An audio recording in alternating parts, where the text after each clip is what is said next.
পড়াশোনা করে কিছু ডিগ্রি পাওয়া যায়, পেটের ভাতের পাওয়া যায়, কিন্তু যদি মনের খোরাক পাওয়া যায়, সর্বাঙ্গীন বিকাশ চাই, তাহলে কিন্তু নাটকের খুব প্রয়োজন।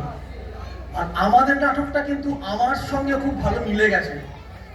আমি কিন্তু আমাদের ছাত্রদের ক্ষেত্রে শম্ভু হতে চেয়েছি বারবার, কিচ্ছু না, আমি চেয়েছি আমার ছাত্রছাত্রীদের মধ্যেও একটু ওই আলো দেখাতে, যাতে করে তারা আলো পাক।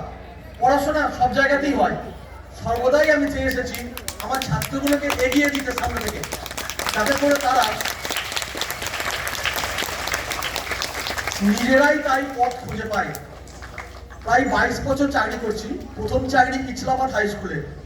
আমি কিন্তু পড়াশোনা যারা ফিজিক্সের টিচার, কিন্তু তার থেকেও অনেক বেশি আমার ছেলেগুলোকে সায়েন্স যে মডেল কম্পিটিশন 3বার ডিস্ট্রিক্টে ফার্স্ট হয়েছে, 1বার রাজ্যে সেকেন্ড হয়েছে, আমি মডেল করিয়েছিলাম।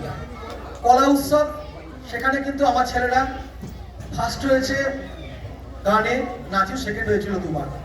এরপর যখন আমি গলসি হাই স্কুলে যাই, গলসি হাই স্কুলেও কিন্তু কলা উৎসবে আমার ছেলেদেরকে, একটি ছেলেকে গানে এবং একটি ছেলেকে ইনস্ট্রুমেন্টেশনে, আমি কিন্তু কিছু জানি না, আমি বাহকের ভূমিকা পালন করি। আমি গানও জানি না, নাচও জানি না, কিন্তু এটুকু জানি কোন ছেলেরা পারবে এবং তাদের মধ্যে যেটা পারি তাদের মধ্যে উৎসাহ জাগিয়ে তুলতে। এবং এই কলা উৎসবে যেটা বলছিলাম, গলসি স্কুল থেকে 2টি ছাত্র ডিস্ট্রিক্টে ফার্স্ট হয়েছিল, রাজ্যে ফার্স্ট হয়ে ন্যাশনাল এবং অংশগ্রহণ করেছিল। এবং কলা উৎসবের ইতিহাসে আমারই একমাত্র স্কুল যেখানে একই স্কুল থেকে 2টো ইভেন্টে রাজ্যে ফার্স্ট হয়ে ন্যাশনাল ভূমিকা অভিনয় করছে। যেটুকু রিসোর্স আছে, আমরা বলি আমাদের রিসোর্স নাই, এগুলো ভুল কথা।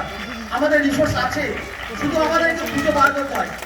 আর স্যারকে আমি অনুরোধ জানাচ্ছি, বর্ধমান কিন্তু বরাবরই খুব কালচারাল জায়গা, কিন্তু অনেক এই যে সংস্থাগুলো আছে এদেরকে তো উৎস দিতে হবে।